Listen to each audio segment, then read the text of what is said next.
Bertrand du Guesclin, nous vous faisons grand connétable de France. Vous devenez notre cousin. Et qui vous offensera commettra envers nous le crime de lèse-majesté.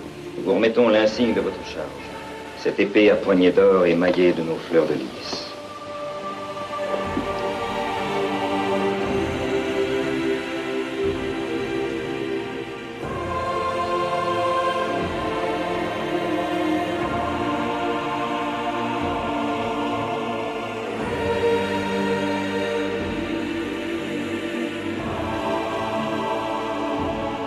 « 2000 ans d'histoire.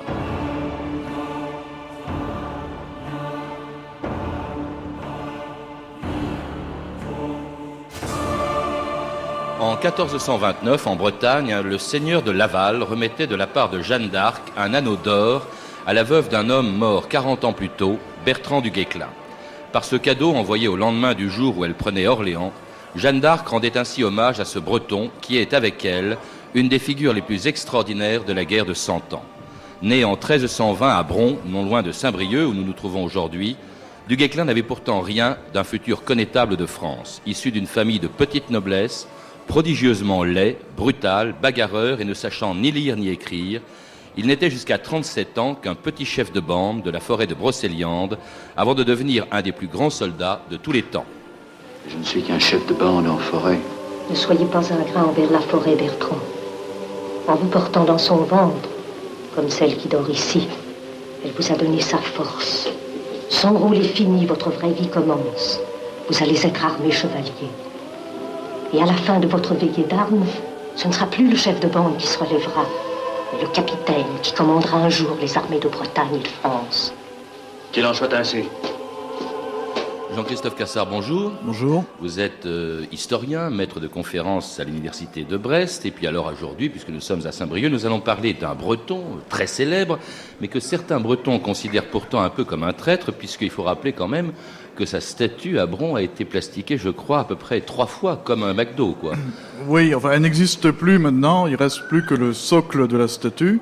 Quand on passe sur la 4 voies, on le voit très bien. Et la raison de cela, c'est marqué dessus. Hein, c'est marqué Traitour, donc ce qui veut dire en breton traître. Et ça prouve bien que un certain nombre de gens... Mais il était breton. Enfin... Il était breton, mais il était dans un parti de la guerre civile qui avait lieu à ce moment-là, et il a mis toujours son épée au service du roi de France. Alors il était, Jean-Christophe Cassard, dans une Bretagne qui était encore un duché. Hein, oui, elle est encore pour 2 siècles, pratiquement. Voilà, c'est ça, jusqu'au début du XVIe siècle. Une Bretagne, il était né dans le pays gallo, c'est-à-dire un endroit où on parle le français à l'époque. Hein, déjà. On ne parle pas, on parle le gallo. On parle le gallo, ouais. Qui est un patois roman apparenté au français par opposition à la langue bretonne, qui, elle, est une langue celtique. Mais on ne parle pas le breton, hein, encore, dans cette partie orientale de la Bretagne. Et on est dans une Bretagne qui est également très déchirée, à ce moment-là, par la guerre civile. Vous venez d'y faire allusion. Une guerre civile qui était en fait une des guerres de 100 ans. Peut-être nous rappeler pourquoi est-ce qu'on se disputait, je crois, tout simplement pour le duché de Bretagne. Oui, c'est ça. C'est le fait que Jean III, le dernier duc, était mort en 1341. Il n'avait pas d'héritier direct, et donc les 2 prétendants se sont aussitôt dressés. D'un côté, il y avait son demi-frère Jean de Montfort, et de l'autre côté, sa nièce, qui aurait pu hériter, puisqu'elle était la fille du frère cadet immédiat de Jean III. Et l'épouse donc de Charles de Blois. Alors, là où je dis que c'est pareil, enfin c'est une des guerres de 100 ans, c'est que d'un côté, les Anglais soutiennent Jean de Montfort, et de l'autre, la France soutient Charles de Blois. Et c'est dans cette guerre que du Guesclin commence à s'illustrer, mais cet homme qui sera connétable de France, c'est-à-dire le premier des soldats... Première épée de France. Le premier épée de France. Pour l'instant, c'est simplement un chef de bande. Hein. Il est en forêt, il se bat contre les Anglais avec une poignée de bons hommes. On a dit même que du Guesclin était un peu l'inventeur, le précurseur d'une guerre bien connue au XXe siècle, c'est la guerre de partisans. Ah oui, tout à fait.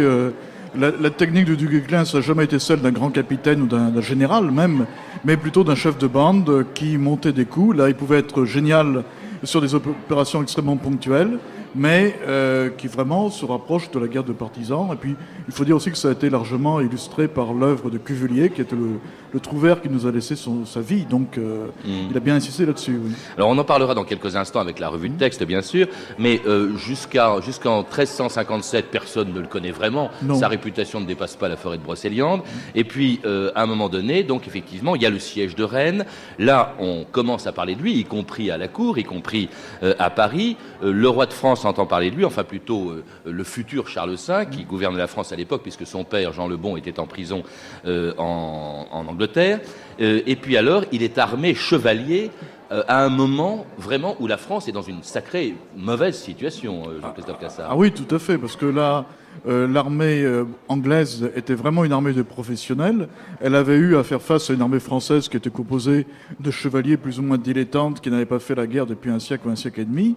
Et bien sûr, les Anglais l'avaient emporté régulièrement, y compris la bataille de Poitiers en 1356, la capture du roi Jean le Bon, ce qui est quand même une première dans l'histoire de France, un roi de France capturé. Puis la France qui perd le quart de son territoire, oui. toute l'Aquitaine, tout le sud-ouest, le grand Calais, sud-ouest. la région de Picardie, bref, quand Du Guesclin devient chevalier, ça ne va pas bien et il se fait connaître à ce moment-là. On commence beaucoup à parler de lui, les chroniqueurs commencent à parler de lui, ils vont le faire, ils vont entretenir sa légende pendant toute sa vie. Je vous propose d'écouter justement, pendant la période où Du Guesclin a vécu, la revue de texte de Stéphanie Duncan.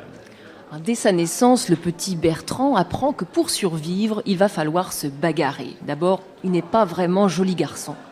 Je crois qu'il n'y eut 6 laits de reine à Dinan, écrit son biographe, vous en parliez, Cuvelier, 25 000 vers, rassurez-vous, je ne vais pas vous les lire tous. Il était camus et noir, mal bâti et massif. Le père et la mère le détestaient tant que souvent en leur cœur, ils désiraient qu'il fût mort ou noyé dans l'eau courante. Alors vous voyez, ça commence pas très très bien pour le petit Du Guesclin. Un autre auteur, Hay du Châtelet, nous donne plus de détails sur son physique. Le visage en étoi désagréable, le teint enfumé, les sourcils épais, les yeux sortants, le regard âpre et farouche, les joues bouffies, les cheveux noirs et rudes, la taille médiocre et ramassée, les jambes grosses et mal tournées, enfin tout le corps couvert de poils. Mais l'adolescent, laid et pauvre en plus, décide de ne pas se laisser abattre. Ainsi, dit-il, je serai toujours éconduit des dames, mais puisque je suis laid, je veux être bien hardi. Alors bien hardi, il va vite l'être, en effet, bien hardi et même sanguinaire. À la prise de Meulan, par exemple, le chroniqueur Froissart parle de ces Bretons qui, dit-il, commencèrent à crier « Saint-Yves, Du Guesclin !» et commencèrent à tuer et à découper les gens, qui furent tous éperdus et prirent à fuir et à eux sauver, chacun au mieux qu'il put. Et dans la bataille, Du Guesclin ne fait pas que donner des ordres, il y va lui-même. Il était dans la mêlée comme une bête sauvage, écrit encore Cuvelier. Il ne frappait Anglais qui n'y perde la vie comme celui qui tue les chiens sur la route. Il les abat devant lui en criant « Notre-Dame !» Sa chair est moite de sang et de sueur. Alors, autre revanche à prendre pour lui, le vilain petit canard va épouser la riche et gracieuse Tiphaine. C'était la plus sage et la plus savante qui fut en son pays et en toute la contrée. Du sens d'astronomie était bien instruite et elle possédait beaucoup de philosophie. On disait même que c'était une fée. Vous imaginez une fée et un soudard, hein, c'est un drôle de couple quand même. En tout cas, bravo à Du Guesclin. Dès sa mort, il entre dans la gloire et la légende, une légende qui dure encore. Le baladin Eustache Deschamps écrit en sa mémoire « Estoc d'honneur et arbre de vaillance ». Cœur de lion épris de hardement, la fleur des preux et la gloire de France, victorieux et hardi combattant, sage en hauts faits et bien entreprenant, souverain homme de guerre, vainqueur de gens et conquéreur de terre, le plus vaillant qui que fut en vie. Beau portrait, hein, Jean-Christophe Cassard. Oui, vous connaissez ces textes, hein, parce que ils sont célèbres. Cuvelier chantait la gloire de Du Guesclin en permanence. Hein, on retient l'image de l'homme courageux, vaillant, droit, honnête et fidèle. Il faut rappeler peut-être à ceux qui nous écoutent et à ceux qui sont ici que la fidélité au Moyen-Âge, c'est pas le propre des chevaliers. On change de camp comme de chemise. Hein. Oui, largement. Hein. Tandis que Du Guesclin, il y a toujours eu une ligne directrice. Il est toujours resté dans le même camp, en fait. D'abord celui de Charles de Blois, qui était quand même le neveu de Philippe VI de Valois, donc le roi de France. Ensuite, il a passé au service du roi de France. Il a fait quelques retours par-ci par-là en Bretagne, enfin, essentiellement au service du roi. Et il a été envoyé par lui ensuite en Espagne. Donc, mais il est toujours resté avec le même patron.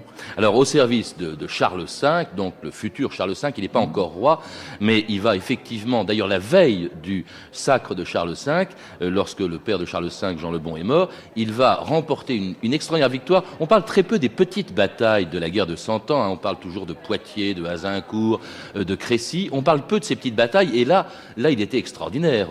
C'est la bataille de Guesclin. C'est la bataille de Cocherel. Ouais. Et là, donc, ça a été le plus beau cadeau d'avènement qu'il a fait à son roi, en fait. Ça a permis, en gros, de récupérer la Normandie en une seule bataille. Mais il faut dire aussi que ces batailles étaient extrêmement risquées, puisque l'affrontement donnait un vainqueur et en général l'effondrement de son parti pour l'adversaire. Donc les généraux hésitaient à engager une bataille. Et ils ont accepté surtout que du Guesclin en soit le chef. Et alors il y avait le fameux cri de guerre, hein, Notre-Dame-Guesclin, c'était le cri de guerre de du Guesclin qui devenait celui de tous les seigneurs de France, fussent-ils frères du roi. Et puis alors en revanche, il n'a pas tout le temps gagné, hein. Il y a eu la même année, il y a eu la bataille d'Auray. Voilà. Et là, effectivement, du Guesclin est fait prisonnier, et comme cela se faisait d'habitude, on a exigé de lui une rançon absolument incroyable. La rançon, on a l'impression que c'était un peu le sport national ou international de l'Europe, d'ailleurs, pendant la guerre de 100 ans. Hein. Oui, ça permettait de repartir en deuxième mi-temps ou en troisième mi-temps. Seulement, c'était assez risqué malgré tout, parce que quelquefois, lorsqu'on avait un prisonnier, il fallait l'entretenir. S'il ne payait pas assez vite, eh bien, ça coûtait plus cher, en définitive, pour celui qui l'avait capturé, que s'il avait tué sur place, quoi.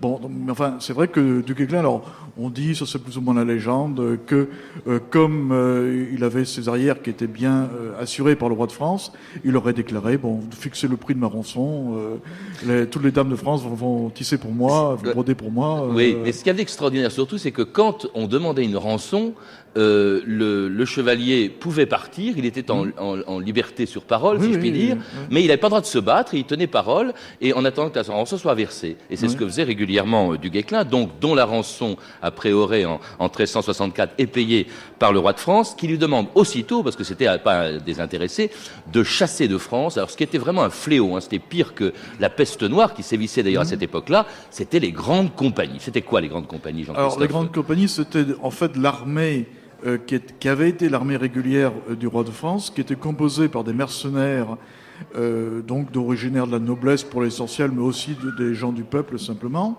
et qui étaient payés à peu près régulièrement par les trésoriers du roi. Le problème, c'était que lorsque la guerre s'arrêtait, les paiements aussitôt s'arrêtaient. Et donc ces gens-là qui avaient parfois 10 ans, 15 ans de campagne derrière eux, se trouvaient le bec dans l'eau parce qu'ils n'avaient plus aucune source de revenus. À ce moment-là, ils restaient en formation militaire et ils s'établissaient sur le pays. Et ils le rançonnaient, ils le pillaient, etc. Ils s'installaient dans un château, puis ils rançonnaient tous les environs. Et c'est la raison pour laquelle donc Charles V, le roi de France, demande à du Guesclin de chasser les grandes compagnies de France, de les amener avec lui en Espagne, et du Guesclin rencontre donc leur chef à Châlons en octobre 1365.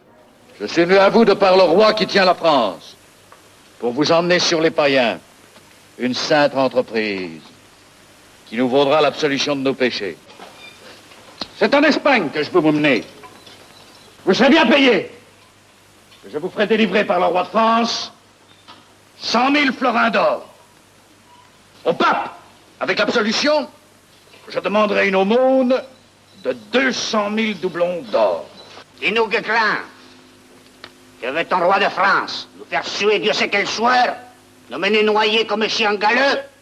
Les chiens galeux, le roi ne les noie pas. Il les fait pendre. Et si vos hommes restent en ce pays, leur gorge pourrait bien apprendre ce que pèse leur cul. Le langage était étonnant. Alors, on croit que c'est de la fiction. C'est un film qui date de 1948, je le précise, je donnerai ses références tout à l'heure. Mais il est très fidèle à ce que disait Cuvelier du langage qu'employait du Guesclin. C'était un soudard, hein, c'était un type extraordinaire. Tout à fait. C'est pour ça qu'il a été choisi d'ailleurs, parce qu'il parlait comme les hommes de troupe, et donc il était capable de les entraîner derrière lui, tandis qu'un grand seigneur, certainement, n'aurait pas eu cette emprise personnelle sur les routiers, ça c'est évident. Puis très misogyne aussi, dit-on. Il disait, il ne faut pas se fier aux femmes, pas plus qu'à des brebis. Oui, ça doit être la mentalité militaire de l'époque. Hein. Mais Stéphanie qui proteste. Ouais, Il n'empêche qu'il en a eu une femme charmante de et brebis. qu'il aimait apparemment. Hein. C'est cette fameuse Stephen que Stéphanie Enfin, a évoquée tout à l'heure. Qui est quand même très très épisodique dans sa vie. Hein. On ne sait pas trop quelles ont été leurs relations réelles. Il y a beaucoup de fables qui ont été écrites à propos de Tiphaine.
vous écoutez France Inter, 2000 ans d'histoire aujourd'hui avec le public chaleureux de Saint-Brieuc.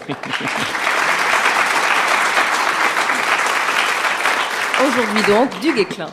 Du Guesclin, puis une danse que l'on vient d'entendre d'après la ballade de Guillaume de Machaut, quand je suis mis au retour.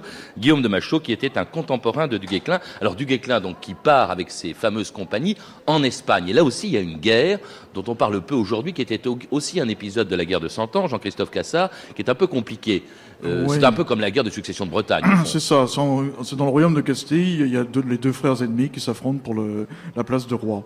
Et donc, bien sûr, l'un est soutenu par le roi de France et l'autre par le roi d'Angleterre, parce que du Guesclin et ses hommes sont aussitôt rejoints là-bas par le prince noir, donc le prince noir de Bordeaux, et les Gascons, les mercenaires gascons qui sont au chômage en France. Donc, pareil, ils traversent les Pyrénées et ils passent en Espagne. Alors, là-bas, il se fait battre aussi. Hein. Il se fait battre. Il a connu pas mal de défaites, là, ce grand général ou ce grand connétable de France. Alors, les turiféraires du Guesclin vous diront toujours que c'est parce qu'il n'était pas le commandant en chef, qu'en fait, il y avait des grands princes avec lui les fois où il s'est fait battre, et que par contre, quand il était tout seul, il gagnait. Hein. Mais ça vaut ce que ça vaut comme appréciation. Alors, celui pour lequel il se battait, Trastamare, l'a fait duc de Trastamare, parce que ce breton, il a été duc espagnol aussi, duc de Trastamare et de Molina.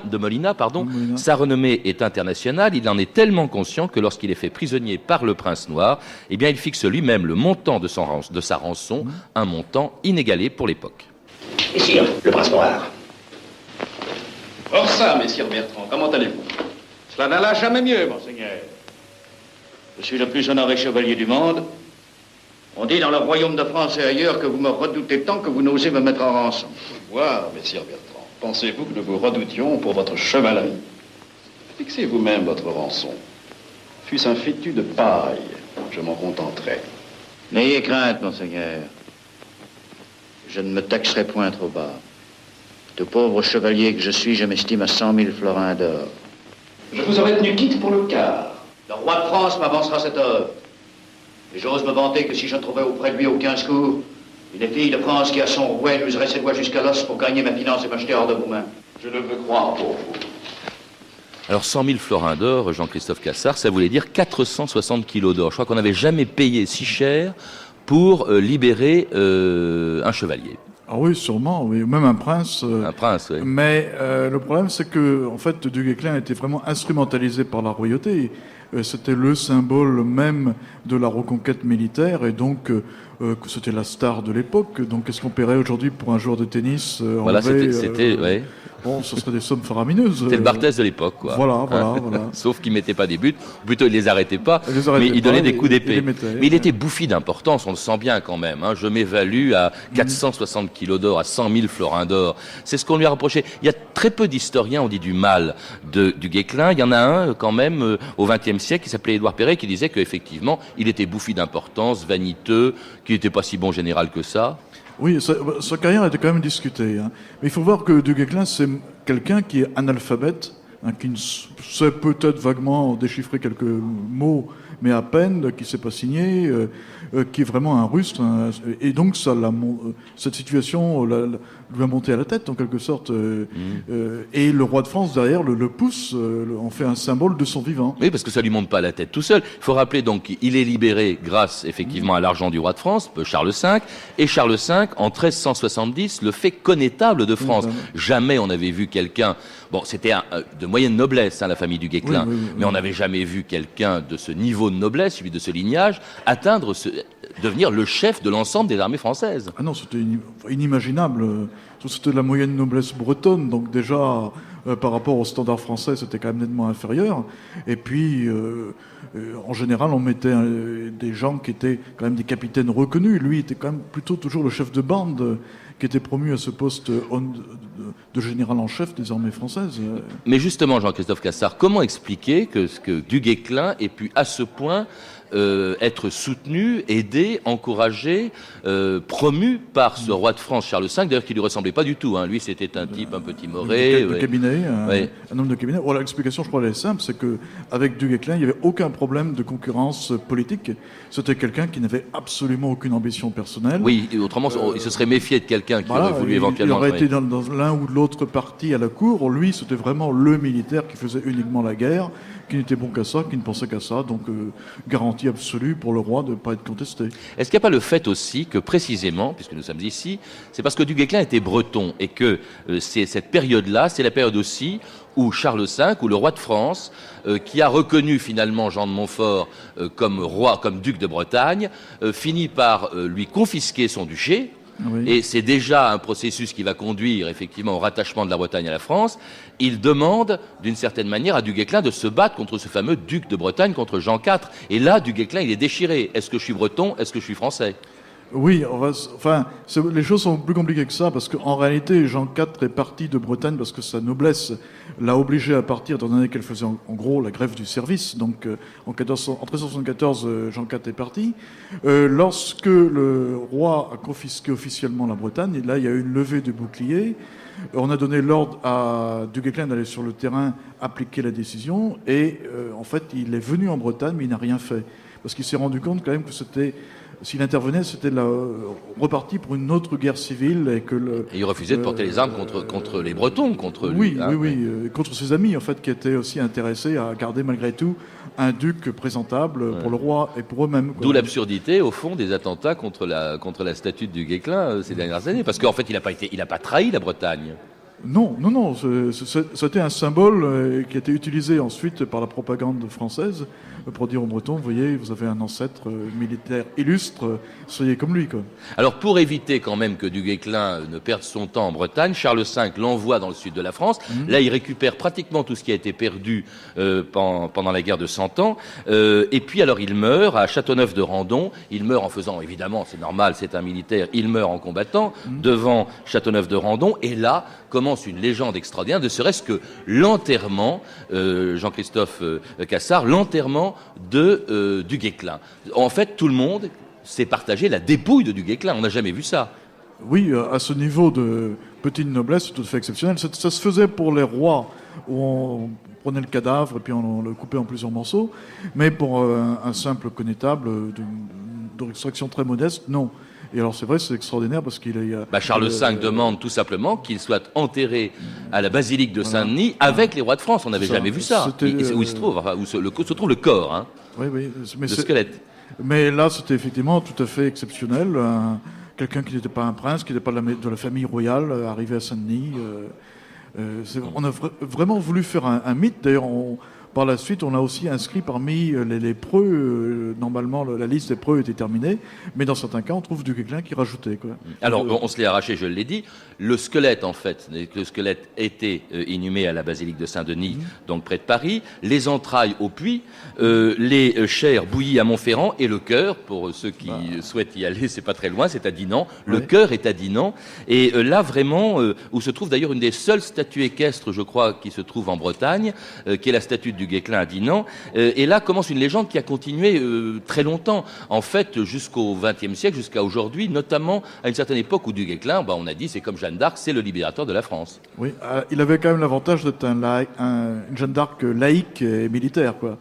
Et donc ça a contenté une partie de l'opinion publique qui n'aurait pas admis un homme d'église. Donc, Et Jeanne d'Arc qui est née un siècle après lui, il faut le rappeler, tout à fait, et puis qui a dû récupérer au fond tout ce que du Guesclin avait reconquis, puis qui a été perdu après lui, et donc qui fait de lui, je l'ai dit tout à l'heure, effectivement, de du Guesclin, un des deux grands personnages de la guerre de 100 ans. Mais merci en tout cas Jean-Christophe Cassard de nous avoir rappelé donc l'histoire de du Guesclin. Je rappelle que vous êtes également l'auteur de nombreux ouvrages consacrés aux Bretons et à la Bretagne, dont les deux derniers sont Les Bretons et la mer au Moyen-Âge, aux presses universitaires de Rennes, et puis Le siècle des Vikings en Bretagne, aux éditions Guissereau.